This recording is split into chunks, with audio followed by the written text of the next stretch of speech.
Good afternoon or good morning, depending on where you are. My name is Holly Ravenswood. I am the branch chief for the Energy Policy and Evaluation Branch for the Office of Community Services, Division of Energy Assistance. On behalf of OCFs, I would like to welcome you to today's webinar. This webinar will provide you with an overview of how grantees can assess their program performance using available data, demonstrate how new tools developed by the Performance Management Implementation Workgroup, also known as the PMIWG, to assist LIHEAP coordinators and program staff in understanding program performance and outcomes, and provide examples of how these tools have resulted in meaningful programmatic changes to improve program performance. Today's webinar will have four presenters: Melissa Torgerson of Verve Associates, Michael Schmitz from the Minnesota Department of Commerce, Christine Taylor from the Iowa Department of Human Rights, and Brian Worrell from the Pennsylvania Department of Human Services. I also want to thank all of them for presenting this information. I think that these tools are really great tools that you guys, states, and grantees are really going to appreciate in the future. The audience for this webinar includes LIHEAP coordinators and staff.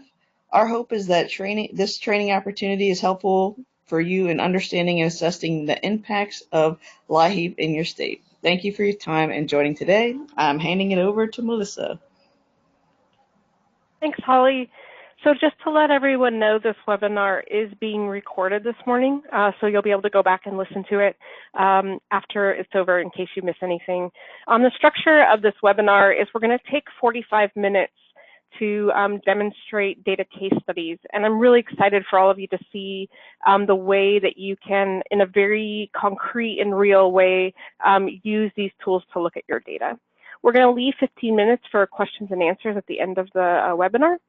And the slides will be available for download. I don't see them right now, but they will be available after the webinar. If you have questions, we're encouraging you to not wait necessarily to put them forward. You're encouraged to ask them by typing them in the GoToWebinar question box. And then what we'll do is we'll review your submitted questions and answer them at the end of the webinar. And if we can't get to them, or they're more appropriate to deal with one-on-one, a prize will get a hold of you to answer your question individually. So this is we show this every webinar. I think it's really important in case you aren't familiar with the GoToWebinar format. You'll notice that there's this sidebar here. If it's minimized, you can click the little orange arrow so that you can see this whole panel on the right side of your screen usually. And there's a spot there that says enter question for staff, and that's where you'll want to go ahead and type in your question as we're moving along. There are also numbers on each of the slides, so if you want to reference a slide, you can go ahead and write the number down. That'll make it easier for us to go back and reference it. So I hope all of you have your mice or your keyboards ready to go, because we are going to ask you a question here to get started. And so our question for you today is, does your state provide higher benefits to high burden households? And we're encouraging you to think about this because, as you all know, the statute requires that grantees target higher benefits to high burden households. So go ahead and take a moment to answer this question honestly.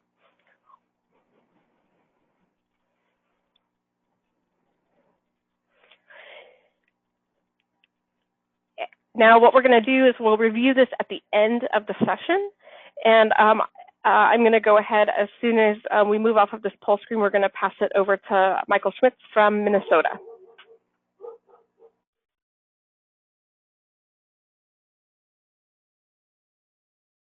Hello, everyone. My name is Michael Schmitz. I'm a program analyst for the Energy Assistance Program at the Minnesota Department of Commerce. And for the presentation this afternoon, I'm going to start by providing an overview of our objectives for this particular webinar. I'm going to discuss briefly the importance of assessing program performance for your program.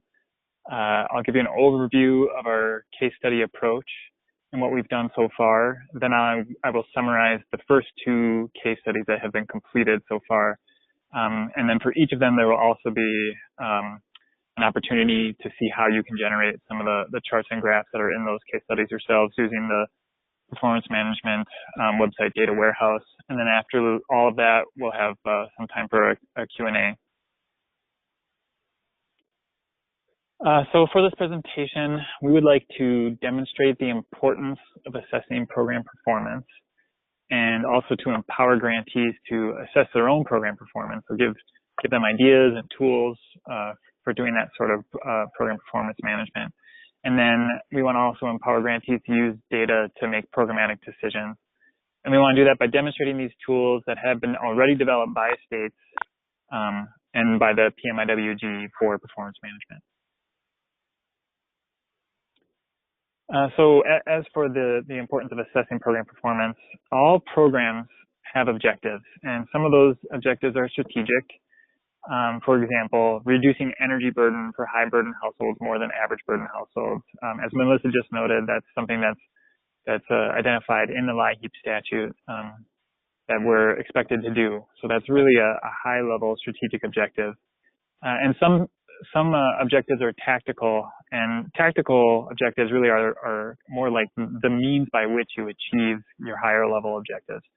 An example of that would be managing benefit amounts to ensure adequate funding throughout the heating or cooling season. So we may have these objectives, but how do we know if we are meeting those objectives? And how do we make changes to better align with our objectives if we find that we're not meeting them? Performance monitoring, assessment, and evaluation are a set of management tools for making performance-based decisions about program strategies and activities. They help us to determine if we're meeting our objectives. Are we accomplishing what we set out to accomplish? Who is it that we're serving and who is it that we aren't serving? They also help us understand, are we operating effectively or efficiently? And any other number of questions that you might have about your program, you might be able to impact through monitoring, assessment, and evaluation. Doing these things also helps us to communicate results, and you might have a variety of different stakeholders at different levels that you need to communicate with. It could be your management, it could be your governor, it could be actual beneficiaries of your programs, it could even be Congress. They can also help us to identify opportunities for program improvement.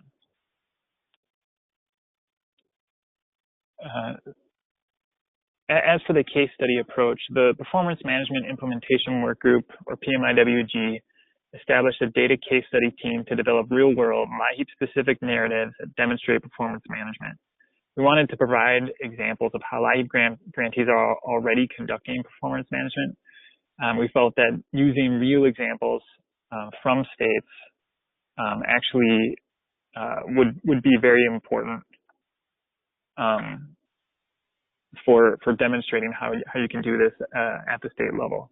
We wanted to spur conversations and spark ideas about performance management, so show how some states are doing it so that other states can look at that and say, oh, that's interesting, I never thought of things in that way, because I know states do things very differently across the country. We also wanted to provide tools that build performance management capacity. So not all states have staff that have experience with some of these things. So we wanted to present ideas and even methods that might be replicable across the states and also other grantees, not just states. We wanted to also identify promising practices and then build a community of assessment. And by community of assessment, I guess I mean by having those conversations and making connections across states and seeing what other states are doing, start creating a sort of a culture where we look at our programs and conduct performance management. So 2 case studies have been completed to date. The first one looked at changes in targeting vulnerable populations over time, and I'll get into more detail for each of these. The second case study looked at energy burden targeting. And then 2 more are actually in progress. So there's going to be a supplement to case study number 2. So the original case study number 2 looked at Minnesota, and then there will be supplemental ones that look at other states. Case study number 3 takes a forecasting tool that looks at how applications are coming in during the program year and helps to project how many applications will come in by the end of your program year. So case study number 1, changes in targeting vulnerable populations over time. The LIHEAP statute requires states to prioritize households with vulnerable members, and it defines vulnerable members as households with adults age 60 and over, households with individuals with disabilities, and households with children age 5 and under. The statute requires outreach to target assistance to these households, and this case study demonstrates how states can assess whether they are targeting these households effectively, and Indiana is the case study subject in this case. Between 2012 and 2016, Indiana saw a 23% decrease in the households that they actually served, but only a 5% decrease in the estimated income-eligible low-income households in their state. And this slide shows that graphically. So the blue bar, you can see 2012, there's a little mouse hovering over right now. That's the federally income-eligible household total, and that's based on American Community Survey data, so it's just an estimate. And then the darker bar, that shows an actual number of households that were served in Indiana. And so as you go across, you can see that the blue bar decreases, and so does the dark bar, but the blue bar decreases less than the dark bar. So Indiana actually saw a larger percentage decrease in households served than they saw in the estimated eligible population. During that same time, Indiana saw a 6% decrease in elderly served, but the same number of estimated eligible. They saw a 13% decrease in households with disabilities, individuals with disabilities served, but the same number eligible. And then they saw an even larger decrease with households with young children, which is with a 39% decrease, while there was a 12% decrease in the estimated number eligible. This next bar chart shows that graphically. So you can see the blue bar represents households with members 60 or over. The darker bar is households with members with a disability, and the green bar are households with children 5 and under. And so you can see how they all go down from 2012 to 2016, but they don't go down quite at the same rate. And below there's a table showing the data. These were all generated using the PMIWG, the Performance Management Data Warehouse. So relatively speaking, overall, the percentage of eligible households actually served decreased. The rates of service to the 3 target groups actually evened out somewhat. So in 2012, the spread between the target group with the largest percentage served and the lowest percentage served, you can see 19.2% of income-eligible households with children were served, but only 14.8% of households with seniors. So there was a bit of a gap there. By 2016, that spread had decreased significantly. So rates of service for these 3 groups range from 13.3% to 14.8%. Rates of service for households with children dropped quite significantly in that period, from 19.2% to 13.3%. You'll see that graphically next.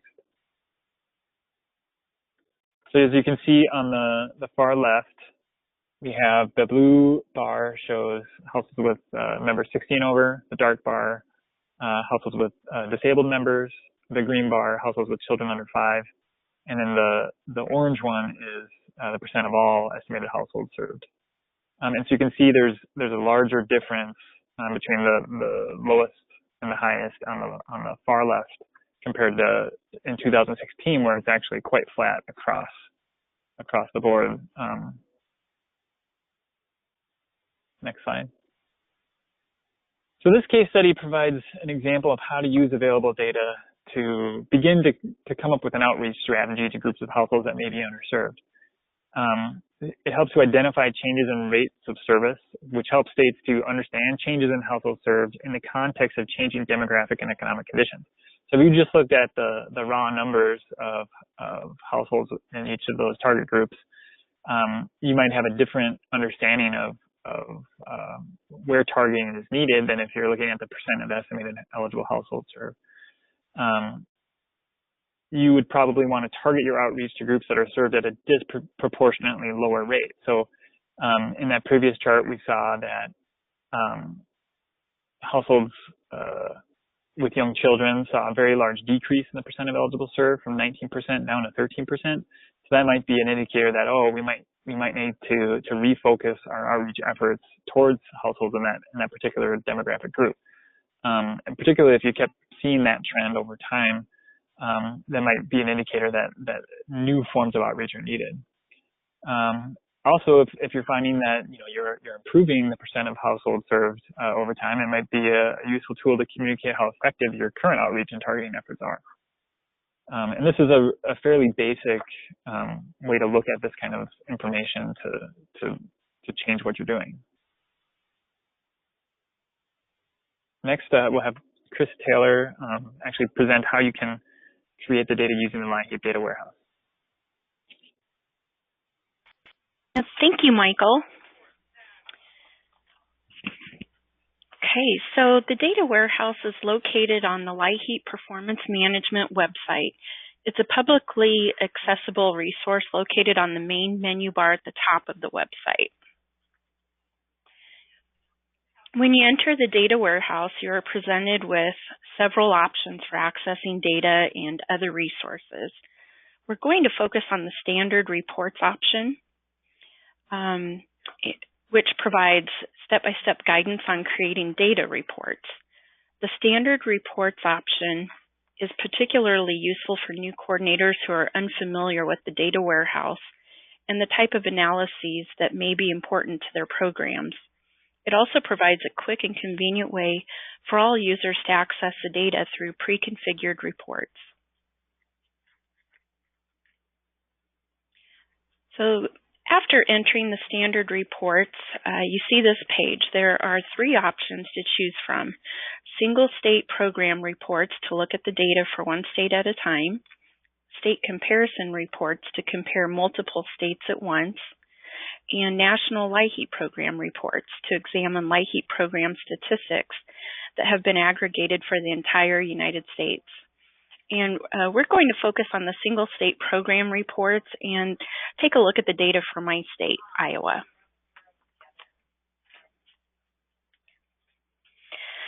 So the standard reports are categorized to make finding what you're looking for a lot easier. In our case, we're going to focus on who is assisted by LIHEAP in order to examine data on the percent of income-eligible households who received assistance, with emphasis on households who have vulnerable members. And after we choose the report, we select our state and then go to the next step.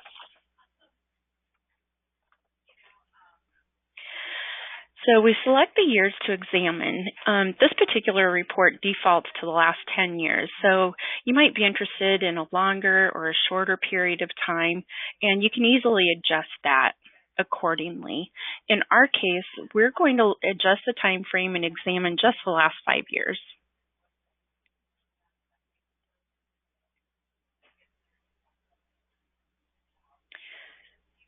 Okay, so now we're presented with the results of our report, and we'll go through some of the features. At the top of the screen is a dynamic bar chart, and if you hover over the bars, a pop-up box will appear, which describes the data you're hovering over. And if you click the data element in the legend, you can turn on or turn off that element from the chart in order to adjust the focus. Next to the chart title, there's an icon that provides you with different options to print the report and or save that chart as an image file that you can then insert into your own program materials and reports. Above the chart, you can click the Customize Report link to add other data fields to the report, or you can click the Back to Report selection link, and you can start the guided search through the standard reports all over again. So everything's real easy to find here. For users who prefer data in tables instead of charts, there's a data table at the bottom of the page, as you can see. You can export that data directly into an Excel spreadsheet and then create your own tables and charts in that application in a way that might better meet your needs. So there are multiple ways that you can look at this data, which I think is very helpful because we all learn differently. Each of the charts shown is the first case, Each of the charts shown in the first case study are available in the data warehouse. The case study report itself also is available on the LIHEAP Performance Management website, located under the Grantee Resources tab and then the Data Case Studies. The case study report includes an appendix with step-by-step instructions to help you access the same charts you see in the report for your state. So we really encourage you to read this report, review the data for your state, and better understand how your program serves its income-eligible population, with an emphasis on vulnerable household groups.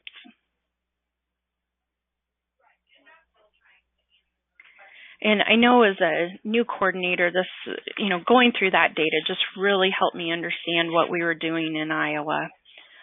So I really encourage you to take a look at that when you have a moment. So now I'll turn it back over to Michael, who will present findings from a second case study that the PMIWG completed last year. Thank you, Chris. For case study number 2, we looked at energy burden targeting. So the LIHEAP statute requires grantees to provide the highest level of assistance to households with the highest energy burden. LIHEAP grantees implement this requirement in a variety of ways. So this case study explores how a state could assess whether their benefit determination procedures are achieving the desired outcome. And in this case, the subject is Minnesota.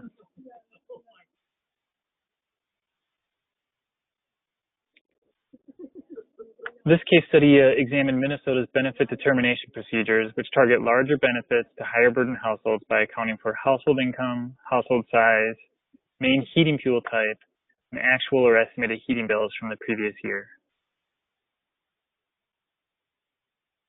So the benefit determination procedure, essentially we obtain energy expenditure data for the past 12 months via an online web application that we use to manage our program. We estimate the portion of these expenditures that are for heat based on heating fuel type using averages from the Department of Energy's Residential Energy Consumption Survey. We then provide a benefit that is a percentage of the prior year heating costs, increasing as income decreases, accounting for household size. And so this first figure, we're just showing the estimated percentage heat factor by fuel type. And this is really just that estimate of the percent of cost for a given fuel that are for heat in our climate region. And so you can see for electricity, our estimate is 40%, for natural gas, and a kind of unique heating system that occurs in a few places, district heating is 75%. For propane and municipal steam, it's 85%. And for fuel oil, wood, and biofuel, it's 100%. The next slide shows the share of heating expenditures that we will pay based on the percent of state median income that a household has. So on the far left, you see 0 to 25% of state median income. If your household income is there, then we'd pay 94.5% of heating expenditures. If it's between 25 to 30% SMI, it goes to 84%, and so on and so forth until you get to 52.5% for households with incomes between 40 and 50% of state median income. For a little bit more of a concrete example, so imagine if you had a household of 2 people with an annual income of $18,000. So their income would be in that 35 to 40% SMI range. They heat with natural gas, and their annual natural gas expenditures are $900. So in this case, the estimated heating expenditure is $675, which is just that $900 and total annual expenditures for natural gas times our heating factor of 75%. Then the benefit amount would be 425, which is taking that estimated heating cost of $675 and multiplying it by the targeting factor, or 63%.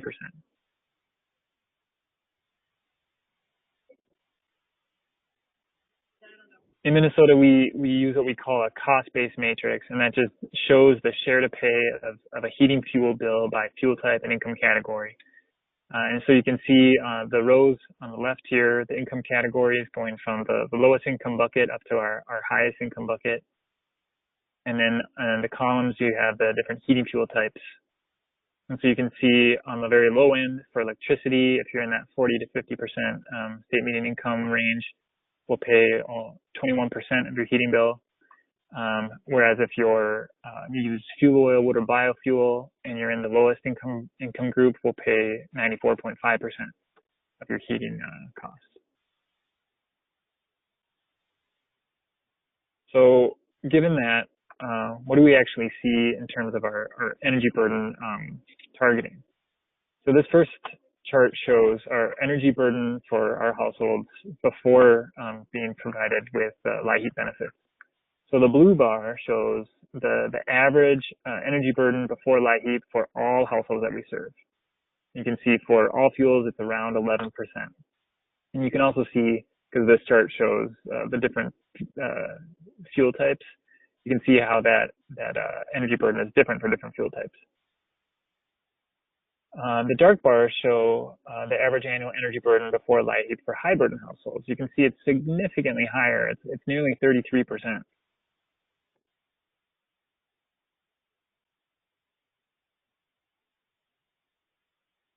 So to examine our benefit and burden reduction targeting, we look at two different measures. One is the benefit targeting index, and that measures whether larger benefits are provided to higher burden households. And the other is the burden reduction targeting index, and that measures whether the energy burdens of higher burden households are reduced more than the average burden households. So for these two measures, an index score greater than 100 demonstrates that grantees do target benefits to high burden households for both of those different measures. So how do we do? So the blue bar in this chart shows benefit targeting index for high burden households. And again, that just shows whether or not we're providing larger benefits to higher burden households. And in this case, for all fuels, Minnesota had an index score of 143, so it's above 100. So that demonstrates that we are providing larger benefits to high burden households. And that's true for all the different fuel types here, although you can see how it's a little different across fuel types. The dark bar shows the burden reduction targeting index for high burden households. And again, for all fuels, Minnesota scores above 100. It's 115 for all fuels. And that means that we are reducing energy burden more for high burden households than we are for the average household. And that's also above 100 for all the different fuel types, although it does vary again slightly. So according to these measures, Minnesota does target high burden households as intended using this method. So that's kind of our tactic for meeting that strategy of energy burden targeting. Next, we'll have Brian Worrell of Pennsylvania show you how you can create these charts yourselves. Thank you, Michael. We're going to start by going back to the LIHEAP Performance Management website and clicking on the Data Warehouse tab again. So earlier, Chris demonstrated how to access the standard reports option of the Data Warehouse, which provides a guided approach to getting pre-configured reports for your state. What I'm going to show you is how you can use the Custom Reports option of the Data Warehouse to create charts and tables with some greater flexibility so that you can meet your specific needs. So when you click on Custom Reports, you are taken to a menu where you can select the data fields, the states, and the years that you want to examine. So the data fields are categorized here in step 1 to make it easier for you to identify what you want. So for example, under LIHEAP funding, you can select fields under uses of funds, allocation of funds, and sources of funds. You can also select data fields across all categories and put them into the same data table. Depending on your selections, you'll be able to then choose from various charting options at the end. So we're going to focus on the LIHEAP targeting indexes that Michael showed in the second case study example. We'll start by selecting the benefit targeting index category and choosing the first item, which represents the benefit targeting index for all LIHEAP recipient households. We'll then choose the burden reduction targeting index for all LIHEAP recipient households and repeat this process for LIHEAP recipient households using electric and also using natural gas as their main heating source. So next we'll scroll down to step 2, and on the left you can review the data fields that you selected in step 1. In the middle you select the state or states that you want to examine, and on the right you select the year or years that you want to examine. So for this example we'll choose my state, Pennsylvania, and we'll go ahead and select 2017, which is the most recent year available. And we'll scroll down finally to step 3, where you can choose, if the data fields that you selected can be charted together, you'll see them, the various charting options that are available here on the left. You choose the chart option that best suits your needs. So for this example, we'll choose multiple bars since we have multiple groups of households. You can also enter a chart title if you want to save the chart image and use it in your program materials. So we'll name our report LIHEAP Benefit and Burden Reduction Targeting Index, Pennsylvania 2017. And then we'll click Create Your Data Report to create the chart and the data table. So just like Chris showed earlier, the chart is dynamic, and there are multiple options to print the report, save the chart image, and export the data table to an Excel spreadsheet. So just like the first case study shown earlier, each of the charts in the second case study is available in the data warehouse and can be created,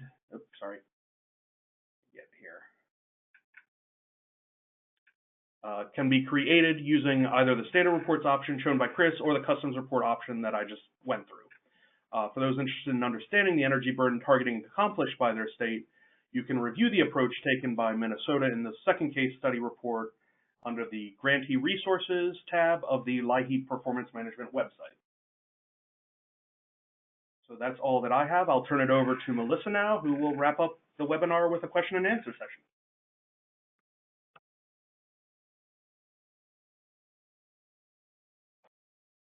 Okay. So I think we're going to see the poll results. Great.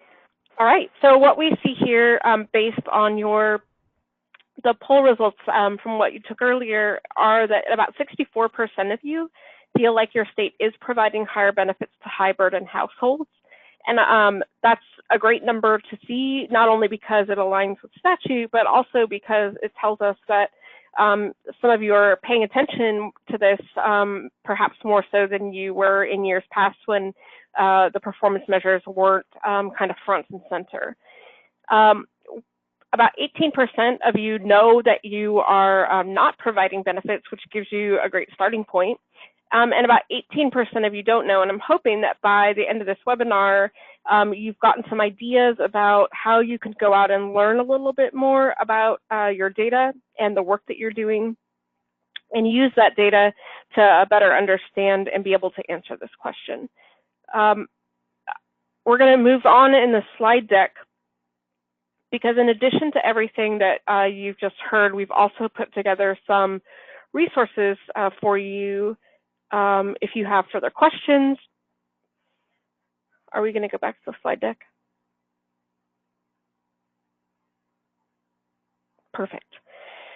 So this is contact information for the folks you just heard talk today, as well as Deborah Brown, who wasn't on a panelist, but she's also on this data case study team. These folks are your peers, and they work really hard to find ways to make performance data and performance management easier and more accessible to all grantees. And so if you have questions for them, or even if you have suggestions, or if you have things that you'd like to know, a question about your program that you'd like them to take on as a case study, or a set of data that you can provide that they could use to analyze, they would really love to hear from you.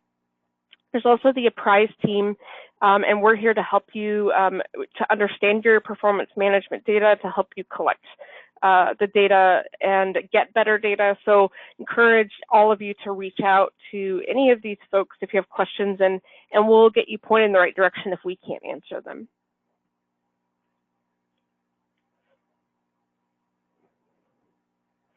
Next slide. So we're going to go ahead and take questions now. If you haven't had a chance to type in your questions, now's the time, but I'm going to ask Grace and Kevin at Apprise if we've gotten any questions so far. Hi, Melissa. This is Grace. I'm seeing one question. Someone has asked, I'm interested in viewing my data with those from similar states. That could help me assess how others are doing and network to understand components of their program that are relevant to mine. Is there an easy way to do this in the data warehouse? Great. Kevin, do you want to go to the data warehouse and show folks the easy way to do that? Sure. So in the data warehouse, there is an option both through the standard reports and custom reports to do exactly what this question asked. And so we'll start in the standard reports, which are those guided search approach to getting data. And here, once you go into the standard reports, again, you're presented with three options. You can look at the data for one state at a time, or you can look at your state or another state in comparison to others. And so that's a good way to kind of start that type of analysis, where you want to compare what your program does to what another state's program does, and maybe you'll find something that they're doing in a way that you want to do, and it gives you some information that you can then use to reach out to them and discuss how it is they do that particular thing. So maybe they're serving their vulnerable populations at a percentage that's higher than yours. You might want to reach out to them and talk outreach strategies, or maybe they're achieving a greater burden reduction targeting index score, and you might want to reach out and talk to them about strategies for how it is that they target their benefits. And you can do that by starting in the standard reports. You can also, if you are more familiar with the data warehouse, you can do the same thing through the custom reports. And there you would just choose the data that you wanted. And then in this section where you choose the state and the years, you would choose the states that are of interest to you. So maybe your neighboring states, or a similar state that you know has a cooling program and you have a cooling program and you want to know more about that. So there's multiple ways of getting that type of data through the data warehouse and to facilitate that type of analysis. Great, thanks, Kevin. We've also received a question. Why is the most current data on the data warehouse from fiscal year 2017?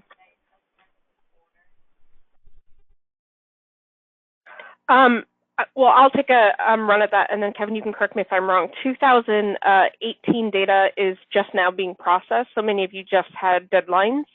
And so until that data is been, all of it has been reviewed, and some of you have things you need to fix, that will not be posted until that process is done. And Kevin, do you know what the timeline usually is for that? It usually takes a month or so to get the data finalized. And the one good thing is that as each of the different reports that are submitted by state grantees is finalized for all of the states, those data then get made available. So when the performance measures data are ready, if the household report data are still being reviewed, the data will be rolled out incrementally. So over the next few months, the newly reported data for fiscal year 2018 will be rolled out into the data warehouse. Great.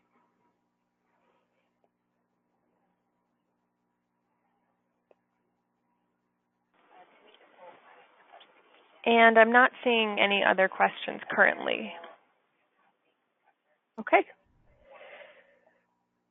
Melissa, one thing I'd like to point out is we do now have the slides available in the handouts section. So for anybody who wanted to grab a copy, that's available for you to go to the handouts drop down and click the link, and you'll get a copy of the slides. And we'll also send those out to all attendees following the conclusion of the webinar.